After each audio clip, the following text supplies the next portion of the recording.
Joy comes from looking after you. Joy comes from taking time out for you. A lot of the women that I work with are pissed off in some way, fed up in some way. There's something going on. No matter how many times you want to like put a positive spin on it and stuff, and you're doing all the energy work and all that kind of stuff in leadership and things. But the thing is, there's something that's really pissing you off, and you just can't even though you're doing like the bits of energy work or whatever, you're still just not quite hitting the spot. There's still something that someone else has got over you or something like that. I don't know, right? But there's still something. And that's where I come in. Whatever is going on outside of you right now, whatever is pissing you off is actually flagging up in this piece of kit. It's that tension in your head, feeling in your heart, that little pain in your shoulder, that lower back tension, tightness. It's that little niggle in your ankle, in your Achilles heel. It's that pain in the neck.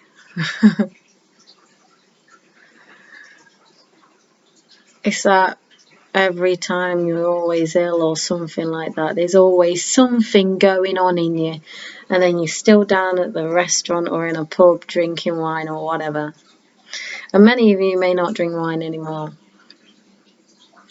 But many of you may be really feeling it right now.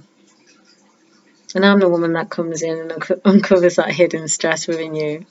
I basically read your senses for you, so you learn to read your own senses. As an energy and well-being mentor, I give you like spiritual counsel. I understand personal training methods, so I know what's going on with your body. And I'm also an ex-health coach as well, so I look at the mindset as well. But the biggest thing that it comes down to is the environment. Whatever is happening around you is happening in you, and whatever is happening in you is actually happening around you.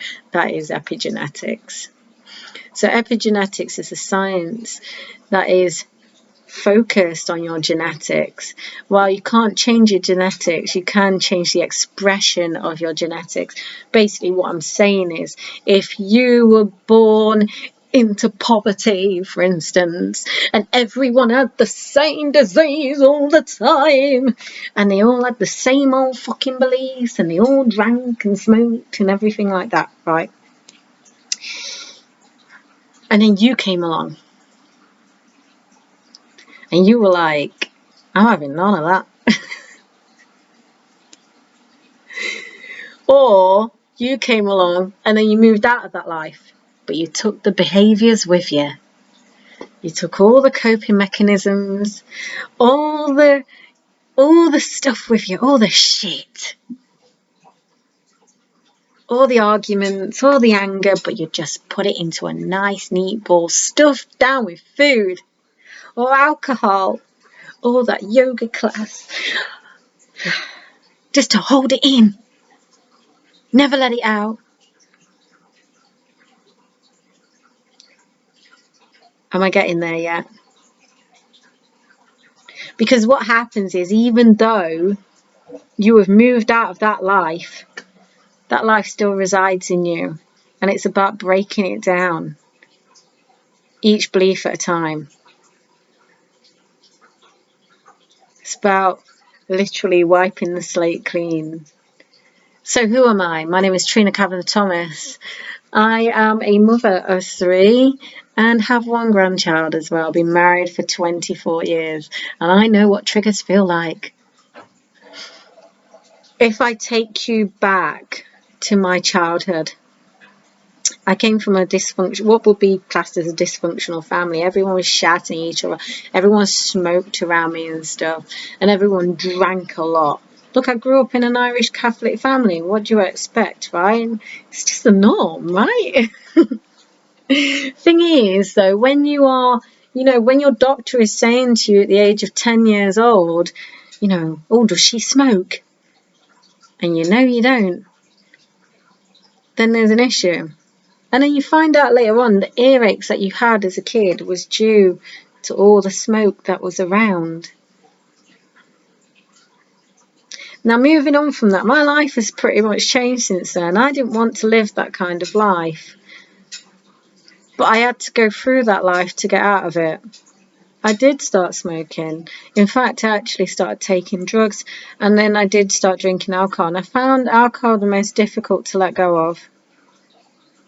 I also suffered from mental health issues as well, in terms of psychosis and things like that.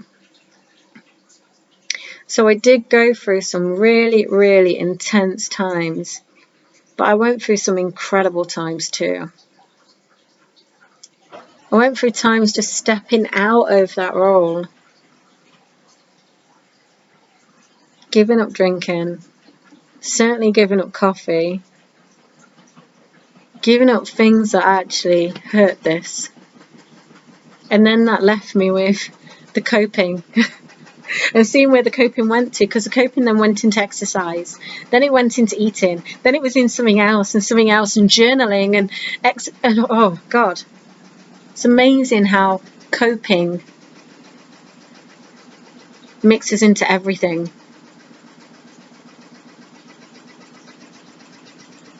And that's why my life had to change, because it was having an adverse impact on my kids. I am a lot calmer. I'm not saying I don't feel anger or anything like that, but I'm a lot calmer than what I was 20 years ago. I'm a lot different now than what I was back then. There's still residual bits of that person, but just not as much. She needed something different. She couldn't carry that life with her anymore. And that meant she couldn't carry the same amount of friends as well. That wasn't for her anymore. Because the thing is, her hair dropped out, her skin went all horrible, she was always bloated all the time, she was always sucking up to the wrong people. Still capable of doing that though. But I'm not doing those things anymore. A lot of the time it is, I go to bed early, I'm up for my kids' school run, I feel more energetic than what I've ever felt. I switch off social media. I know that can be an addiction too. I have to really look at how many times am I trying to heal myself, like there's something wrong with me. I do things to impress me, feel great, joy of missing out, less FOMO, no staying up till 5 a.m. in the morning being the last one to leave a party. None of that kind of stuff. Feel shitloads better for it as well. My body thanks me on a daily basis for it, and so does my fucking kids. But let me share something with you that's really important about your energy and your well-being. Is that whatever you do is transferable onto your kids. You take yourself back to the beginning of my story where I mentioned that everyone was smoking, drinking, everyone was on prescription drugs. I didn't mention that neither. To not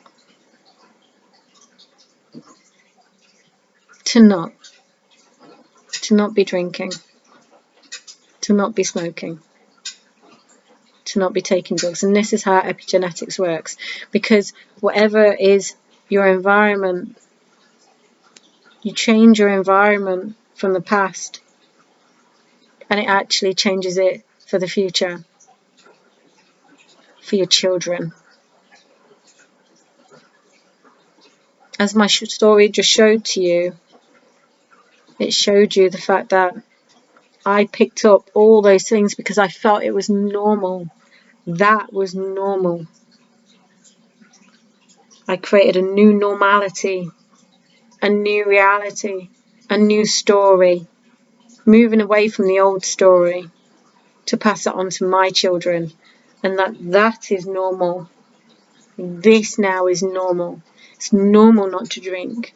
It's normal not to smoke. It's normal not to do these things because they have an adverse effect on the goals that we want to achieve, the life that we want to live, the sleep that we want to take. If you if you love sleep like me.